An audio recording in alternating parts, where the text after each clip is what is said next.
Hi, good evening po sa lahat. How are you doing? I hope you and your loved ones are all safe and healthy this evening. And thank you for spending your Friday evening with us by attending this special webinar on topic that is fundamental to our understanding on the financial markets. So that's the price to earning ratios and the impact of earnings to price action. So this is part one of our basic education on stock trading learning series.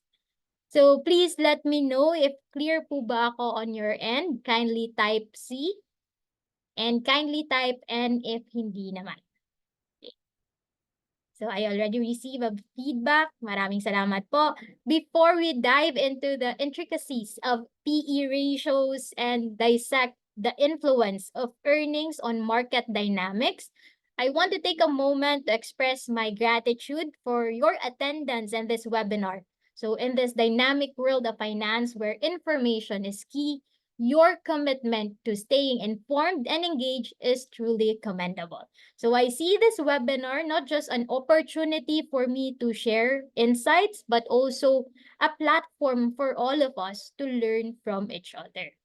By the way, let me just introduce myself. I am Monat Pangatungan, Visayas Business Development and Market Education Officer of First Metro Securities. It is the stock brokerage arm of the Metrobank Group. I have been with the company for almost 2 years, but I have known First Metro Securities since I was in college, so over a decade already. So it was the start of my stock trading journey because I have joined the stock trading competition organized by the First Metro Group and the Philippine Stock Exchange. So since then, I have started my investing journey. And I have seen the consistency of First Metro Securities in promoting financial literacy and creating awareness on investment opportunities, which empower individuals like you and even me and institutions to attain their financial goal. And we envision to be the largest and most trusted Philippine Investment Solutions partner. So it's my honor and pleasure to serve you this evening. And just like this event, we used to conduct our sessions on site and face to face. However, due to pandemic, we shifted to a webinar format. We are thankful kasi continuous pa rin yung mga invitation from uh, private institutions, even academic institutions, and public institutions like Bureau of the Treasury and Pag-ibig. That's on top of our monthly webinars that we conduct here in First Metro Securities. So we conduct from Luzon, Visayas, and Mindanao, or even abroad. So talking about location, I'd like to know where you are joining us from today. Can you please drop your location in the chat box? Sahod. I am currently in Cebu. Yun. Baka neighbor kami ni Jel. Kasi from Cebu din siya. We have from Davao, Argao. Uy, maraming taga Cebu. May gabi ninyong tanan. We have from Bacolod, CDO, Butuan. And then we have from Manila, Los Baños. Yan, ang rami.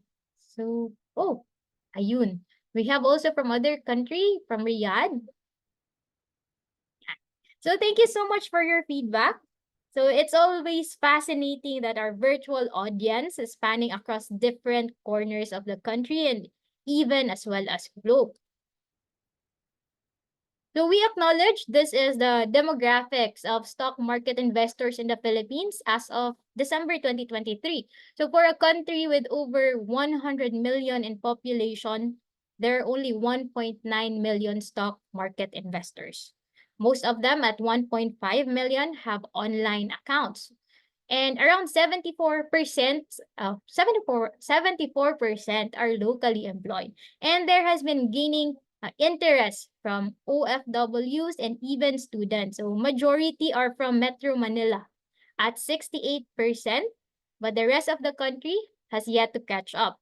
Dito nga sa Visayas, naka 6.5 or 6.6% kami. So how about you guys? Do you already have a stock trading account or investment account? Feel free to share it in the chat box. Kindly type yes if may investment account na kayo or no if you're planning to have one pa. There. So, may nakikita akong may mga investment accounts na. Yeah.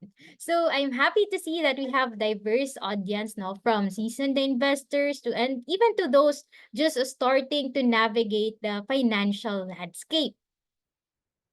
But before I start with the discussion, let me just have a quick recap, no, from the previous na discussion conducted by Tara Dirampatun about Stock Market 101. So, how do you earn from stocks? How do you earn from stocks? Kindly type it in the chat box. Ayun, we have seen one answer already. Tama. Capital appreciation or price appreciation and dividend. So first is the price appreciation. So investors buy stocks of companies because of its growth potential.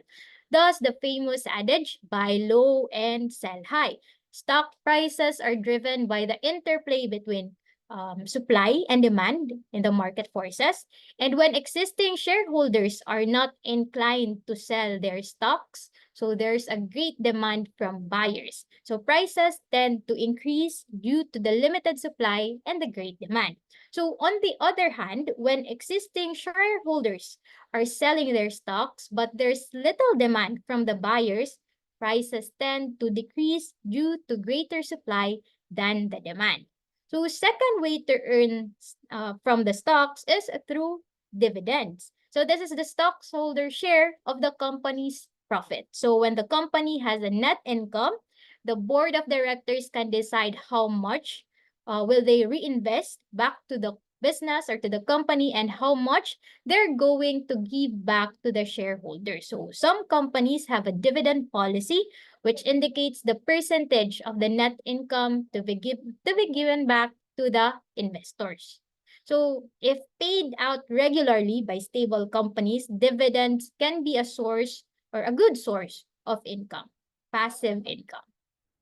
Okay, so I have here a question. Company A, share price is 300 per share. Company XYZ has a share price of 6 pesos per share. So essentially, they are working in the same industry. They have similar products and services. They have similar businesses. These are considered close competitor companies. And both of them are listed in the stock market. So now I want to make a poll from our audience. Between these two companies, which stock is cheaper? So based on their respective prices or market prices, which stock is cheaper? Is it company ABC or company XYZ? Okay, may nakikita na akong answer, no, na XYZ. Meron kayang mag-a-answer ng company ABC?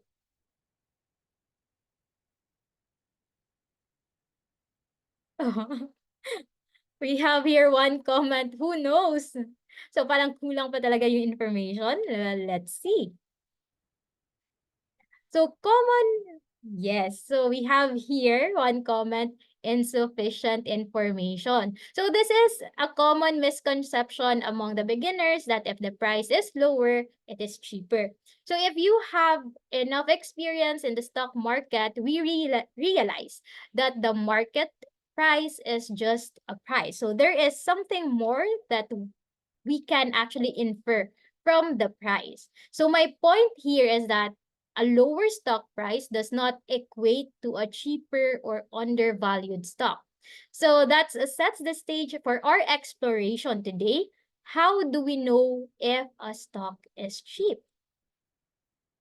Okay, so this brings us to our special webinar this evening. We're going to talk about PE ratio and earnings impact. So the price to earnings ratio is a metric that can provide valuable insight, and we will also examine how earnings can actually affect a stock's price action. So whether you're here to enhance your existing knowledge or to gain a fresh perspective on these concepts, I believe that there is something for everyone in this evening's discussion. So what we are going to talk about, these are the following. First, how do we know if a stock is cheap or expensive? As we try to compute for that specific value, we'll come across a term called earnings. Second, we will know the role of earnings and how it plays into the price action of the stocks. And lastly, Peter from our Equity Research Division will discuss how we can best interpret the Stock Screen Research Report.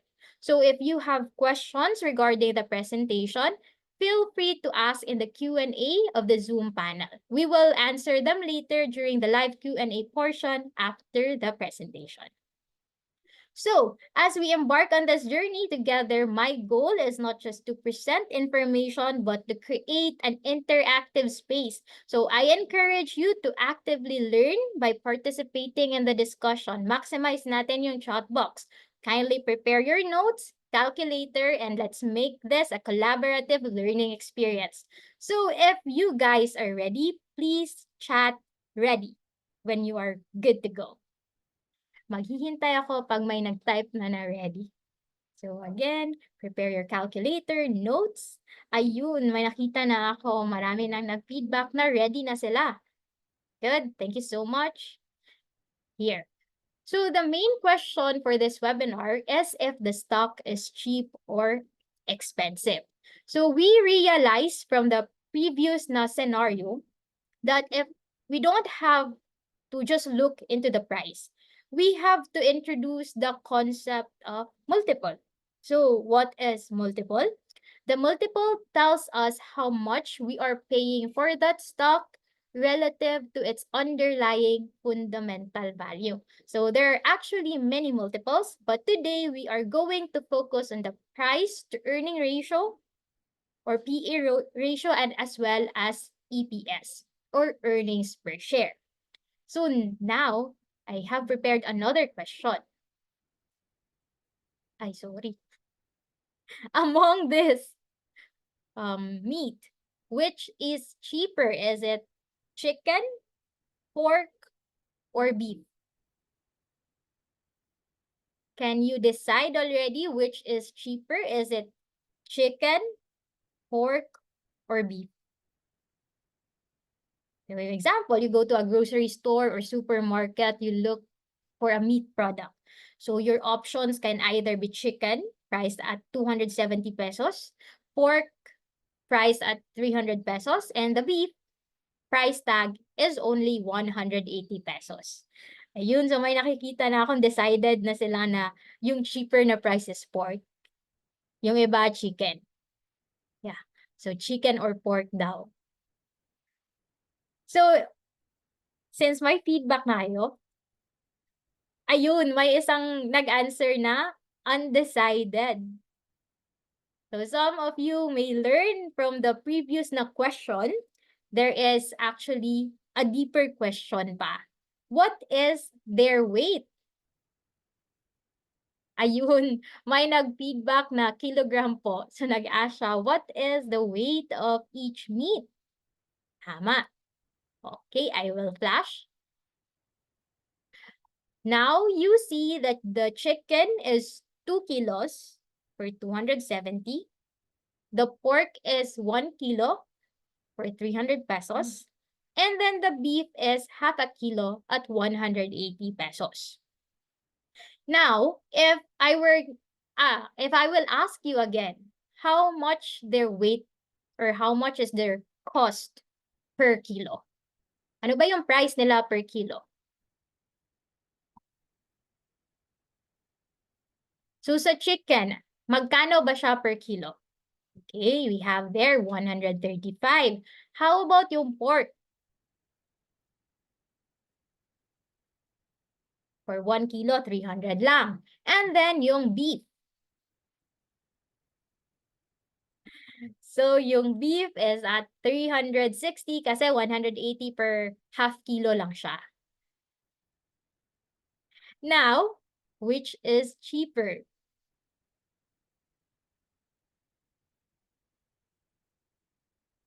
May nag-answer na kanina, chicken pa din. So, consistent pa din siya. Yun, tama.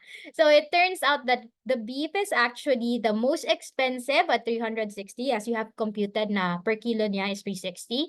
And from the simple exercise, you have recognized that chicken is the cheapest among the 3 meat products. And I hope you have appreciated the concept of multiple with this simple na exercise. Ayun, chicken pa din. Now, the first multiple that we're going to discuss is your EPS or the earnings per share. So this measures the company's profitability on a per share basis. So EPS or earnings per share is calculated by dividing the company's net income by the number of outstanding shares. So this tells us how much the company earns for every share of stock that they have outstanding. So in general, a higher EPS indicates better profitability. So that's why companies with higher EPS or earnings per share tend to be more profitable than those with lower EPS. However, please note that this is not an absolute measure of profitability. So this should be used alongside with other financial na mga metrics and performance indicators to have a comprehensive view of its profitability. So when you go to First Metrosec na website, you just need to go to the research tab. Ito, research tab, and then go to company, and then indicate the company that you are interested in. So for example, SM, then you'll see a lot of multiples here. So you have their price-earning ratio, dividend yield, price-to-book ratio, sales ratio. All of these are actually multiples. So for this evening, we will just focus on earnings per share and price to earnings. So if you want to check a company's EPS, you can go to your First Metrosec account, click again company, and then click financials. So in the financials, you can actually see the net income. And on the valuation tab, you can also see the outstanding shares. So the formula for EPS, net income over outstanding shares. So let's try to check what is the 2020 EPS. What is the 2020 EPS? So we have here 23.89 billion. Then let's divide it by the outstanding shares. So this is actually expressed in million. 1,204.58 million. Then we can just convert it to billions to 1.20458 billion. So we divide 23.89 billion divided by 1.20458 billion. What is the total EPS? Have you computed? 23.89 billion divided by 1.20458 billion. Okay, someone already got the answer. That's 19 or 19.83 per share. So that's what we got for the 2020 EPS. Now let's try 2021. For 2021, it's 40.41 billion divided by 1.20458 billion. So what is the answer? What is the result of your calculation? You may type it in the chat box.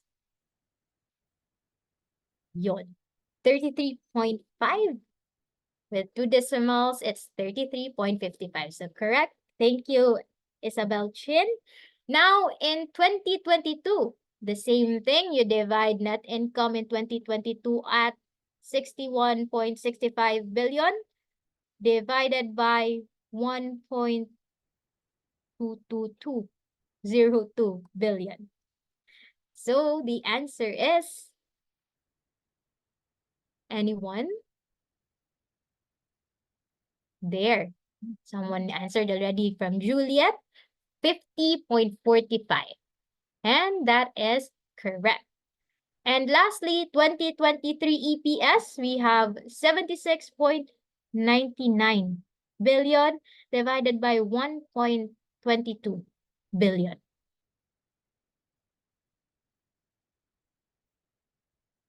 Anyone got the answer? Okay, 63. So here's the answer for EPS is 63. Now, for you not to compute the EPS, you can just easily go to the valuation tab. And here you can see the earnings per share for the 5-year history of that certain stock. So ito siya, 19.83, 33.55, 50.45, and 63. So when you do your research, sometimes you encounter companies with negative earnings per share. So this occurs when a company's net income is negative or naglo-loss siya. So its losses exceed its profit, resulting in a negative value when the net income is divided by the outstanding na mga shares. If the net income is negative, the EPS will also be negative. So a negative EPS is often referred as a loss per share or negative earnings, indicating that the company did not generate enough profits or income to cover its expenses and other financial obligations. So investors generally view negative EPS with caution as it indicates financial challenges. However, the context matters. So some startup na mga companies in growth phases may have negative EPS as they need to reinvest heavily in their operation, expecting future profitability. Now, let's have this. For us to better have this insight or gain better insight, let's look at various scenarios, assuming we have outstanding shares na constant. And then if net income increases, what do you think will happen to the EPS? Will it increase or decrease? Is it I or D? If the net income increases, EPS will also increase. Mag-i-increase siya. Diba? Kung increase yung net income mo, constant yung outstanding shares mo, EPS will increase. Whereas, if net income declines, EPS will also decline. So this means less profit leads to lower EPS.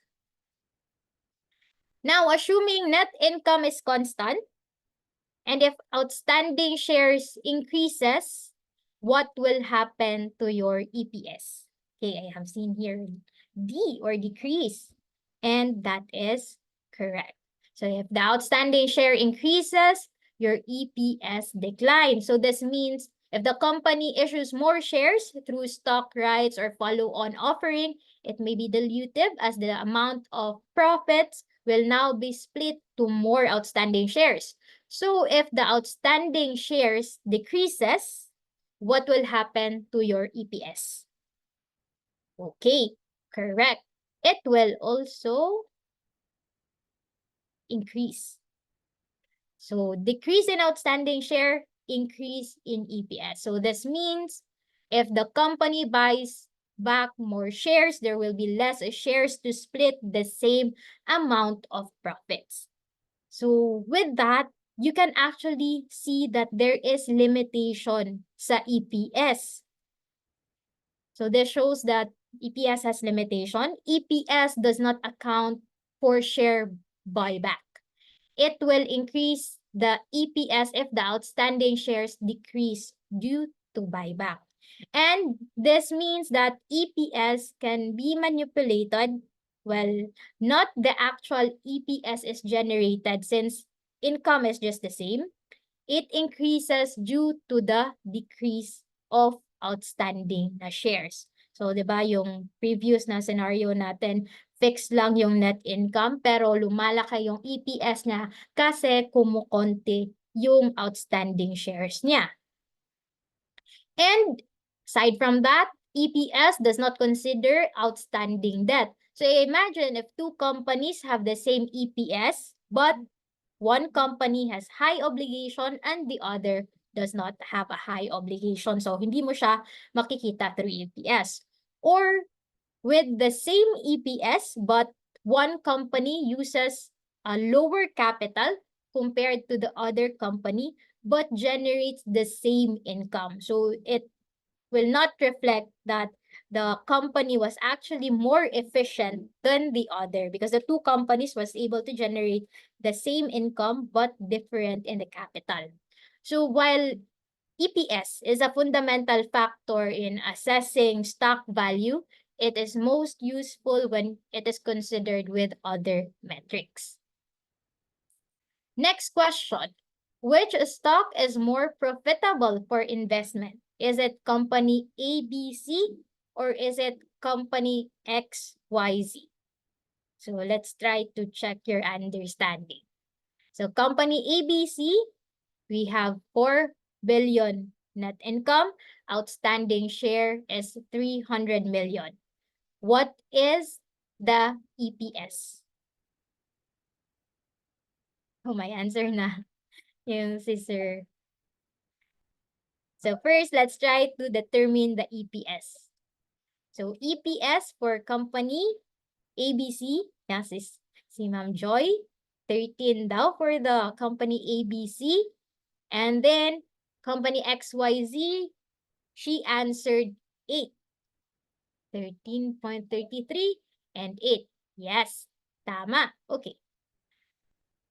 So looking at both EPS, sakto na yung mga answer nyo.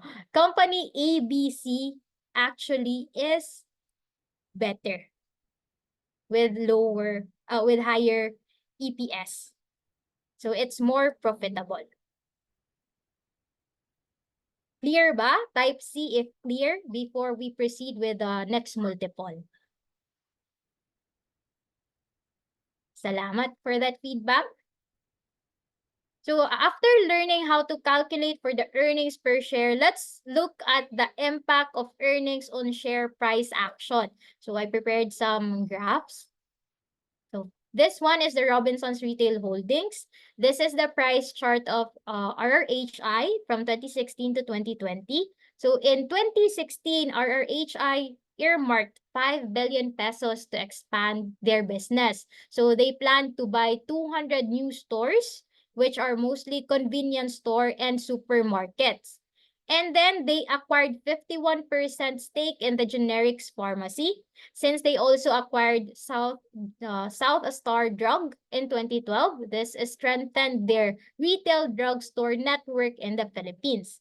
And with this positive development, buyers buoyed the stock market price or the stock price of RRHI from 60 pesos to all-time high of 100 pesos. However, the company reported a negative net income during the third quarter of 2017 because of the low household consumption. So this was a bad news for the existing shareholders. So many lightened their positions. So furthermore, it reported lower earnings during the first quarter of 2019 after it consolidated with Restance. So the selling pressure weighed down RRHI stock price from 100 pesos to around 70 pesos. So this is an example of the price action. Next, this is the price chart for the Jollibee Food Corporation from 2018 to 2020. So over 2018, JFC opened international stores in Italy, United Kingdom, and US. Investors dominantly bought around 240 and sold at roughly 300 pesos. It then advanced to an all-time high of 325 pesos, but it met selling pressure. So I'm one of the investors that bought GFC at all-time high. I bought it at 320. Okay, so the acquisition of Smashburger decreased the JFC's margin. So the sellers lightened their position, which consequently dragged the stock price back to 280 pesos. And then when it acquired Coffee Bean and Tea Leaf, or CBTL, it declined further to 220 pesos. Sellers thought that the JFC was putting too much on its plate since CBTL is still in the red. And then they have yet to turn around Smashburger. So JFC also had to close down its Yonghe King stores in Hubei province when the coronavirus proliferated in China. So investors' confidence decreased as this also weakens JFC's earning. So the demand of the demand for Jollibee is expected to slow down since stores have to stop their operations to help contain the spread of the virus. So let's look at JFC, or Jollibee Food Corporation. You can see here the relationship of earnings and price appreciation. So makikita nyo on 2018 and 2019, JFC were all net profit. So it translated to an upward price action. However, nag-decline siya during 2019. So we all saw the start of the decline. Ito siya. Of its price action. And then during pandemic, they registered a negative income of 11.51 billion. So price action further declined. But in 2020, they went back in green. So net income sila of 23.77 billion. So there is a positive net income, and the price of the stock is also recovering. It's slowly recovering. So I hope this solidifies the effect of the earnings to a stock and the price action. Kindly type C if clear po before we proceed with the next slide. Okay, thank you. There. Now, more on the EPS. Hindi lang tayo titingin sa earnings per share for a specific year, but also dapat nating makita din through the years na nag-grow siya consistently. So yung consistent earnings growth is actually a sign of management competence and business development, as they are finding means to continuously grow the business. Not only you look at earnings per share, you also look at its compounded annual growth rate. So hindi lang importante na profitable yung business, but hopefully and ideally, better if that profitability is growing as this buoys the stock market price as well of the certain stock. So a company with a consistent or growing EPS may be perceived as financially healthy and attractive to investors. So after checking the profitability, we can now compare this to its current share price to earning ratio. So to know if if the stock is trading cheap or expensive, and we call this price to earning ratio. So this is a valuation ratio that compares a company's current share price to its earnings per share. So this is quite technical na definition. Simplifying this, the PE ratio tells us how much investors are paying right now for every peso of the company's published earnings. So that is your PE ratio multiple. So in general, companies with low PE ratio is relatively cheaper than those trading with high PE ratio. So now let's try to flesh out our PE ratio. First, let's discuss the share price. So how do you know the share price of a certain stock? When you turn on your favorite business news channel or even open your First Metrosec account, you can see what we call a ticker tape. Nasa baba, there. And this ticker tape has actually 3 basis information. So we have here, example, MBT, 66, and 1,360. So what does this mean? So first is the stock symbol. where MBT, or short for Metropolitan Bank and Trust Company. Second is the price at which the stock was traded. And third is the total number of shares of stock that was traded. So to summarize, this transaction tells us that 1,360 shares of Metrobank was traded at 66 per share. So let's have this pop quiz for the ticker tape. At what price did URC trade?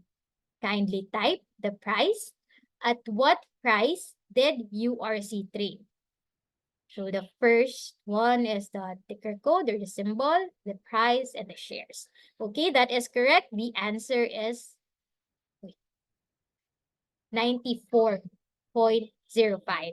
Next question, how many shares of SMPH was traded at 30 pesos? Okay, that is correct. 300 shares. And last question, what stock traded at 1 peso and 82 cents? Correct. It is MEG. So, yan. Now we're done identifying the share price. Now we can already calculate the PE ratio. So we have this question.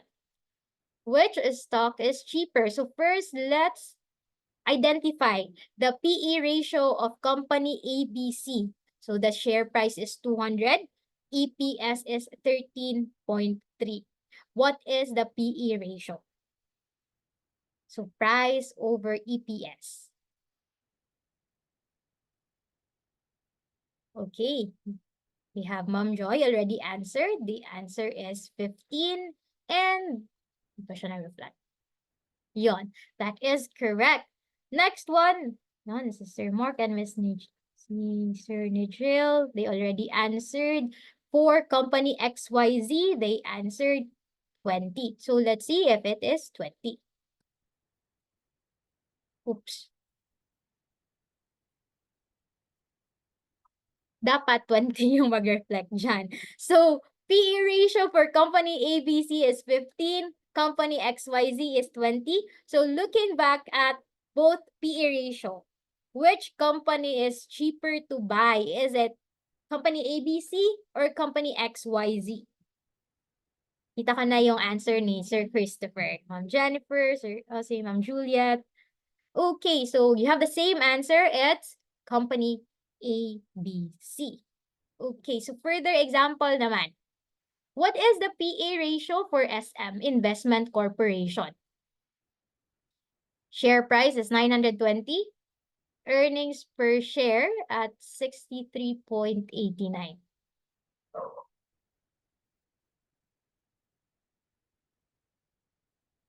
Na-compute na ba? 920 divided by 63.89. Okay, so tingnan natin if tama ba yung sagot na 14.4 or 14.10. So the answer here is 14.4. Okay, correct. Next, another sample. Jollibee Food Corporation. Share price over earnings per share. What is the PE ratio?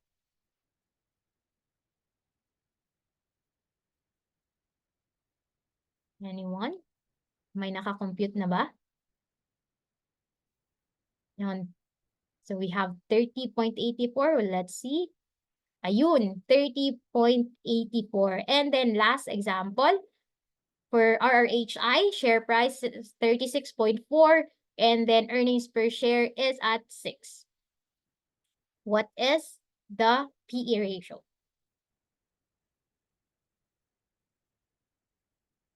Okay, tama yung sagot. It's at 6.07. So at least, pwede nyo nang ma-manual yung computation for PE ratio, but you can just easily check that on our First Metrosec na website. Just go to research, company, and then summary for the PE ratio over here.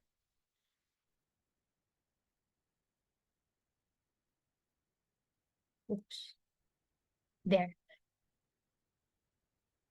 So please note that the PE ratio is considered trailing because it's based on historical data. So it's backward looking and it's based on the past earnings. Whereas if you want to know the expected PE ratio, you can look for forward PE ratio. You may check this forward PE ratio as this is forward looking and based on future earnings. So you'll ask, saan ko kaya makikita yung forward PE ratio? So later, I'll share to you where you can check it.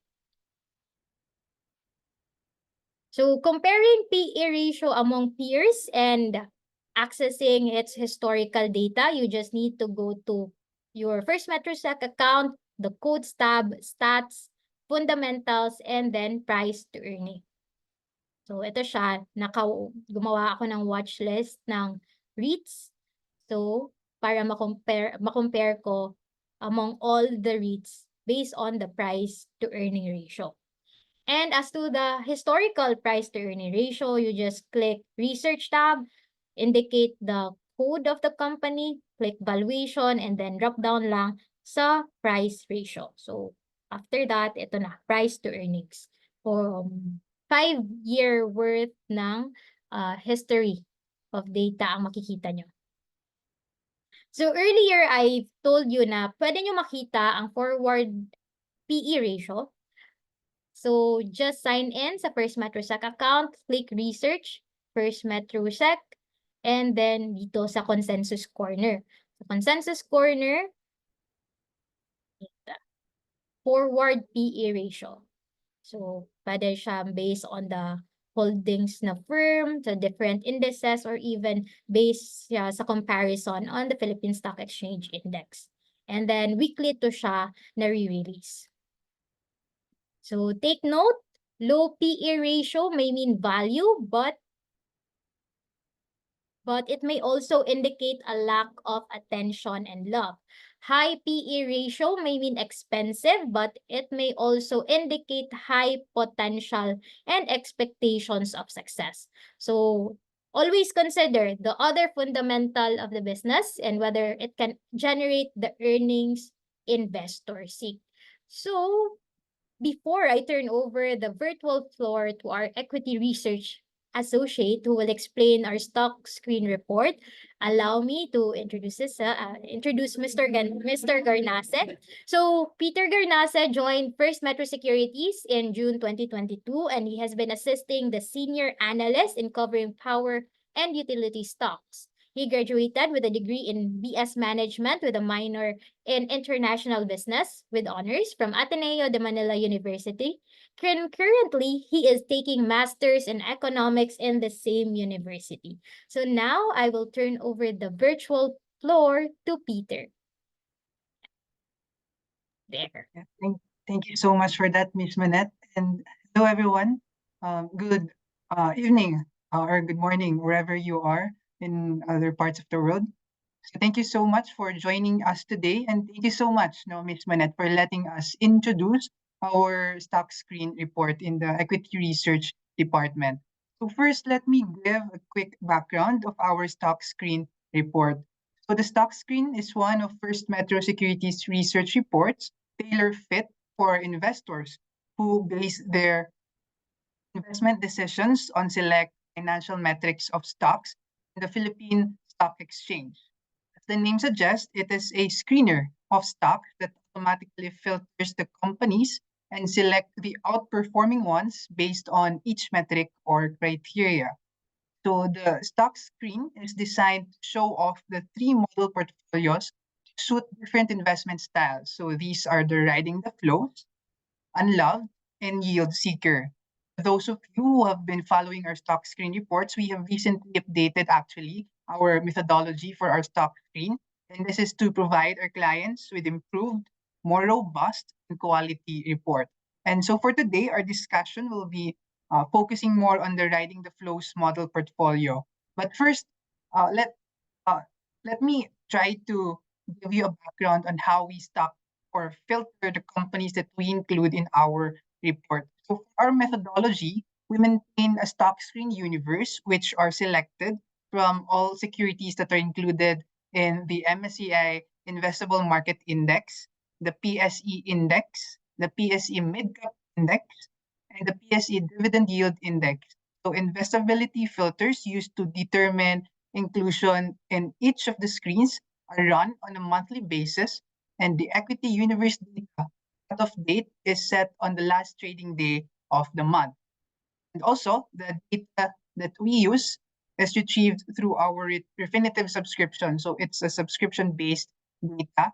And so all the figures that you see in our stock screen report come from the third-party data, except for the target price that are covered in our that the stocks with the stocks that we cover.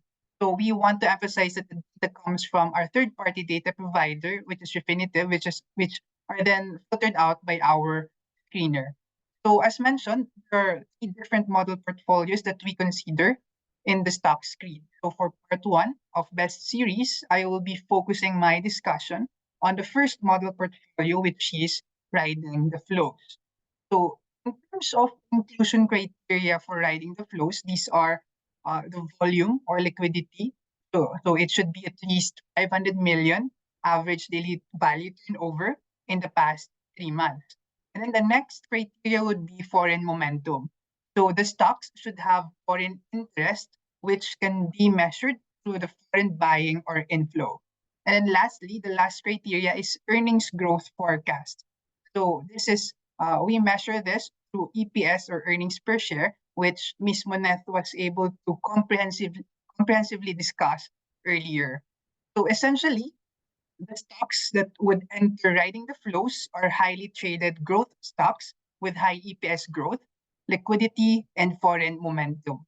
In terms of the steps, how do we filter these stocks? So we have actually 3 steps, very simple steps that we use. So step 1, we screen our stock universe for the counters that with more than 50 million peso in average daily value turnover or ADVA in the past 3 months. And then after that, after we filter those counters, they are then ranked in terms of the largest to smallest net foreign buying in the past 3 months. And then the last step, we filter the stocks from step 2 and rank them based on the strongest consensus earnings growth forecast in the next 2 years. So given the criteria that I've mentioned earlier, so the stocks that actually entered in our Riding the Flows model portfolio for the month of July were DG Plus, ASEN, ICT, RLC, and Globe. So you can actually browse or you can actually check our stock screen report in our platform. So I think Ms. Monet earlier taught us where to look for the stock screen report, especially the other research reports as well.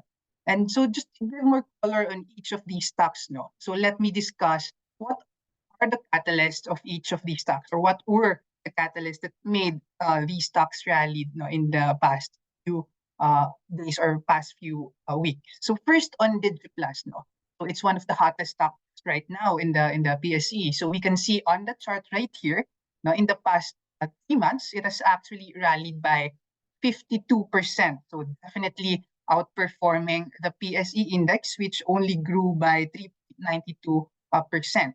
So for DigiPlus, in terms of earnings, its net income surged by around 389%, so over 400% year on year to 3.2 billion. So it actually outpaced its revenue growth of around 289% year on year. The primary driver of its robust earnings is the realization of the PAG or revenue sharing adjustments for electronic games and higher user traffic in Plus platform. So I think maybe some of us some of you are also using Plus platform. So these are the Bingo Plus and Arena Plus for sports betting.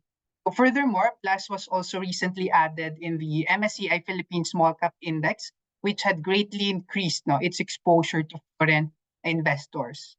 And then the next stock is ASEN. So it rose by around 13.92% in the last 3 months.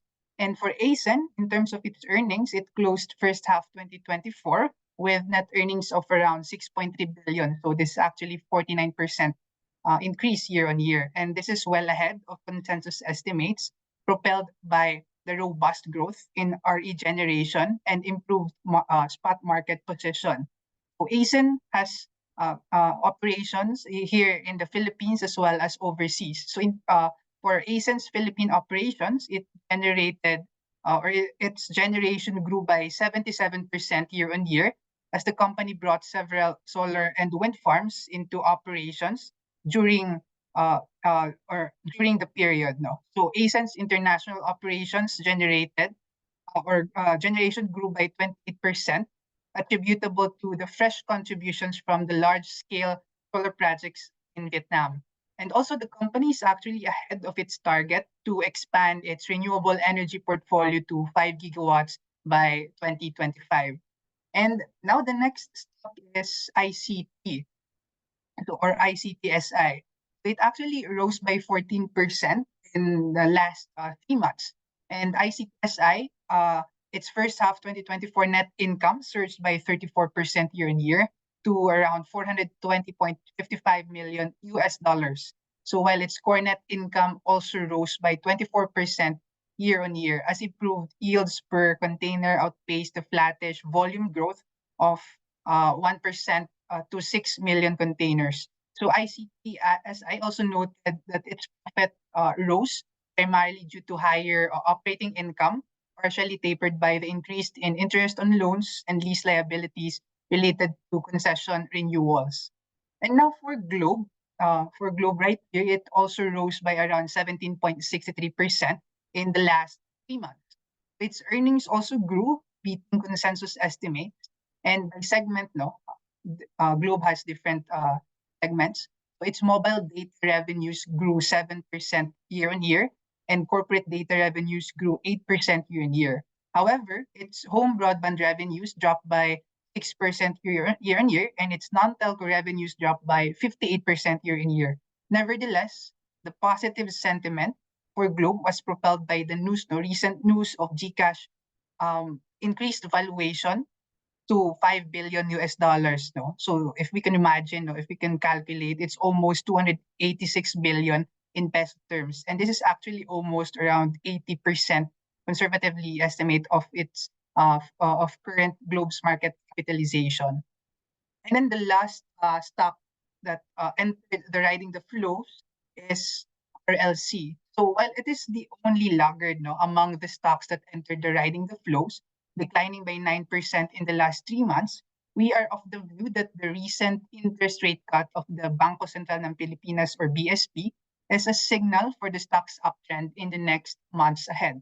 In addition, since RLC is one of the stock picks of First Metro Securities, so I'll put more time on RLC. So we currently have a buy call on RLC with a target price of 22.5 pesos. So this still offers a hefty upside from its recent close.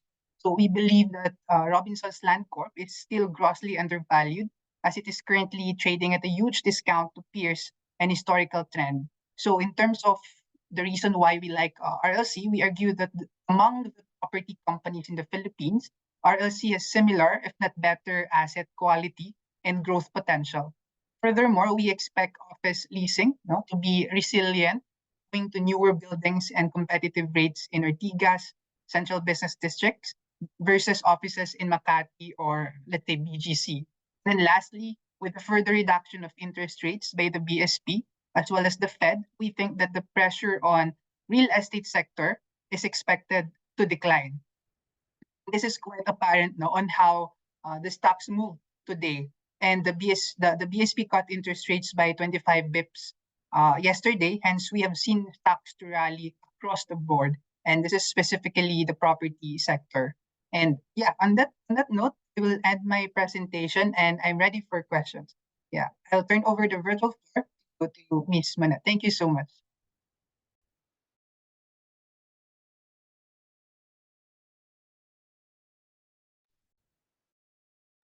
There. Thank you, Peter, for sharing our stock screen report. And I do hope our audience and attendees were able to appreciate more the stock screen report prepared by our research team. So this stock screen report is actually being released on a monthly basis. So You can check that on the First Metrosec Research tab.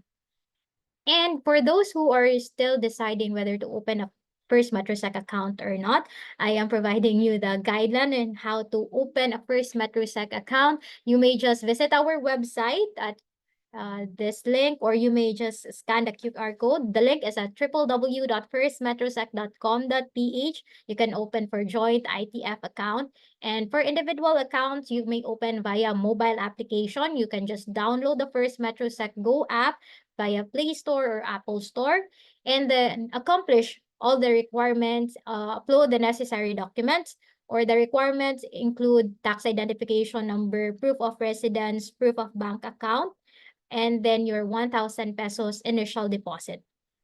And please don't forget to indicate the seminar code BEST1.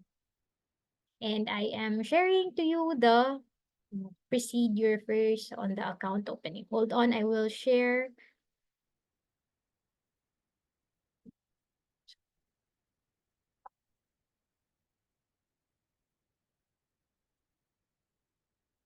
No, there's no sound.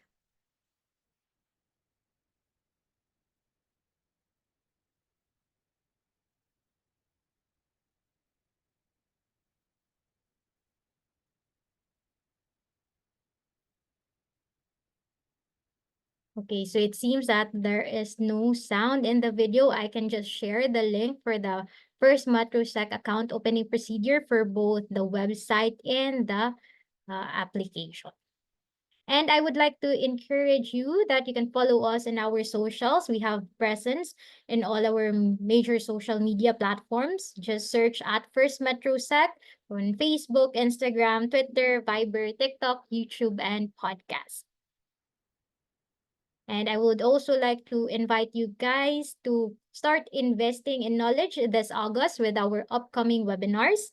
Whether you're a seasoned investor or just a beginner in your financial adventure, we have crafted a series of events designed for your preference. So explore a variety of topics, enrich your financial vocabulary, and secure your spot for an enriching experience. So check out our Facebook page for the registration link to our upcoming events. And we have the next series of Basic Education on Stock Trading 2. This will be on August 20. We are going, or my counterpart in Mindanao, JP Balyones, and Kyle Garcia of Equities Research. They will be talking about how do we earn dividend income from stocks. Second, how to use dividend capture strategy. And third, how do we know if the stock is cheap? And lastly, our equity research division will discuss about the Yield Seeker Stock Screen research report. After finishing our three-part best series, I also highly recommend to enroll on our Guided Investor Fearless Trader paid learning series. So our basic education on stock trading part 3, it is focused on the technical analysis, and that will be on August 30. So for the gift series, the course kicks off on September 16, and the following modules will be covered: the fundamental analysis and valuation, technical analysis, and then build your own trading system. And should you want to have personal finance and investment speaking engagement so that we can have a customized financial wellness program for your company, school, or organization, just email us at marketeducation@firstmetrosec.com.ph. And now let me call back Peter so that we can answer any questions that is already being raised by our audience as of this time.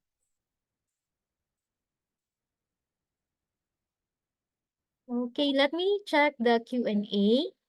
There, so we have a couple of questions. The first one, what is the trailing 12-month EPS and the 12 months PE ratio? So this basically means that the EPS for the past 12 months, the latest 12 months, and the PE ratio for the last 12 months.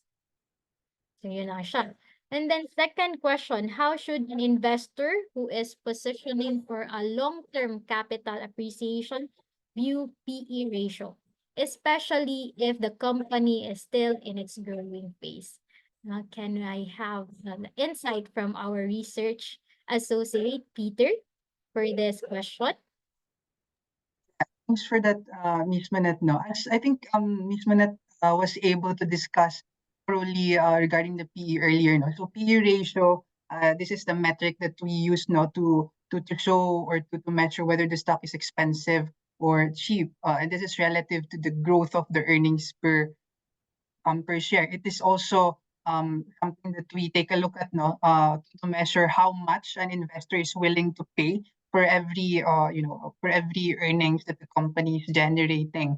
So in terms of the question, how should an investor who is positioning for a long-term capital appreciation view PE ratio, especially in terms of the companies that are still in the growing phases or that are still in a startup, let's say for example. I think also no, Miss Monette was able to discuss earlier that PE ratio shouldn't be uh, shouldn't be analyzed in isolation to other financial metrics. So there are other it should be used vis-a-vis other financial metrics, vis-a-vis, let's say for example the growth prospects of the company. So that's one of the factors that we have to consider. Even if the PE ratio is, let's say for example, it's a cheap, in terms of the PE, but in terms of the growth prospects of the industry or the company, it's not there. So it's something that we have to take into account in terms of analyzing or evaluating companies. So you have to also factor in like the quality of the earnings of the company. Is it sustainable? Possibly, maybe it's cheap right now, but it has no growth prospects moving forward. So you have to contextualize, the PE in terms of historical or like historical or like in terms of the industry PE or valuation. Yeah, I hope I was able to answer the question. Okay, thank you for that, Peter. Another question. I have read about short selling. Does this exist in the Philippines? Okay, so short selling, it's already implemented across brokerage, but I think wala pa any broker has able to execute it. I think they are still in the process of let's say implementing it in the system. So whereas in First Metrosec, we are still also internally executing it, or parang hindi pa talaga siya available in the platform. So once available na siya, we will let you know. So our marketing team will email blast once available na po yung short selling sa platform namin, and as well as it will be posted on our social medias. Next question, when do you release the monthly report? Peter? Yeah, Any this is for the specific stock date? screen, I assume. Yeah. Mm-mm. For the stock screen, we release our reports every second trading day of the month. So for I think for the month of August, we released it yeah, or I think July. I mean August 2, I suppose, yeah. We sent it to clients August 2. Yep. Okay, thank you for that, Peter. Second And trading day. if the stock screen, or rather the consensus report, yung nare-refer niya, it's on a weekly basis every Monday of the week. There. So aside from comparing the PE ratio for each company, is there a rule of thumb in determining what a good PE ratio looks like? So you need to compare it with the other stocks in that industry. So PE ratio is not effective if you just check it is only computed for that certain stock. It must be compared to other companies within the same industry. So that's how you can actually see which stock is better than the other. So I hope I was able to answer your question, or do you want to add your thoughts, Peter, on this question?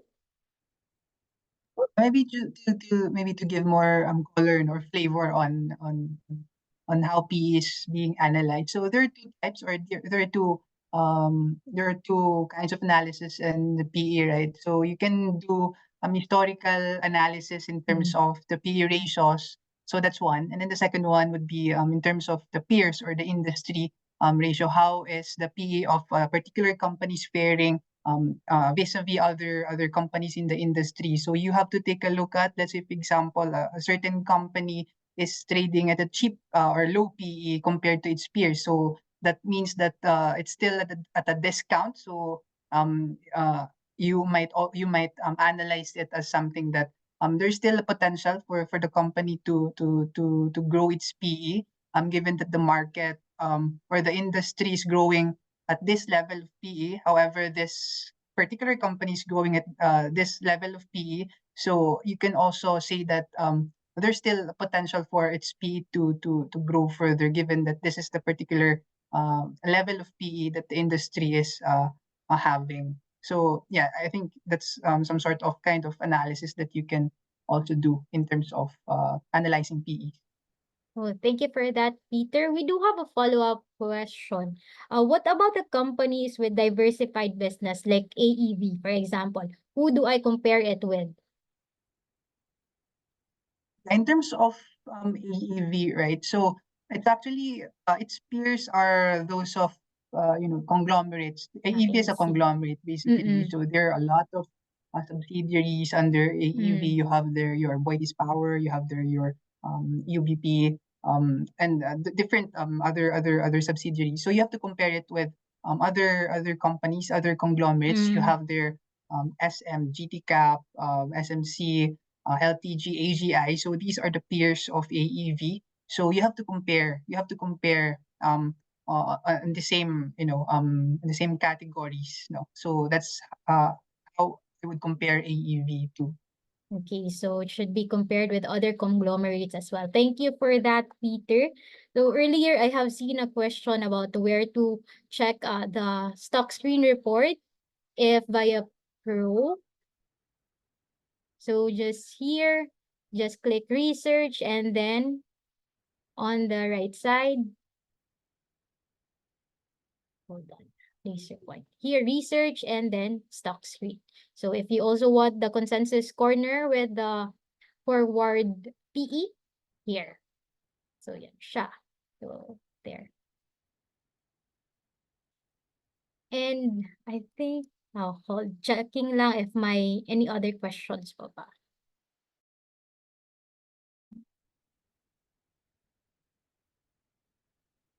Okay, I think none na din sa Q&A panel. So thank you so much, Peter, for gamely answering the questions during our live Q&A. And to our attendees, we also value your feedback. I-share niyo po sa amin your thoughts and experiences with us by scanning the QR code, and we will also be providing the link. Mahalaga po sa amin yung feedback sa inyo para malaman din namin paano kami maging better for our succeeding na mga events. And we appreciate your contribution and look forward to implement positive changes based on your valuable feedbacks. So there you have it. On behalf of First Metro Securities Brokerage Corporation, and with me, Peter Garnase, and also our tech moderator, Tim, maraming salamat po sa pagdalo sa webinar namin ngayong gabi. We sincerely hope na marami kayong natutunan and that these insights and lessons will make your investment journey not just more profitable but also more enjoyable.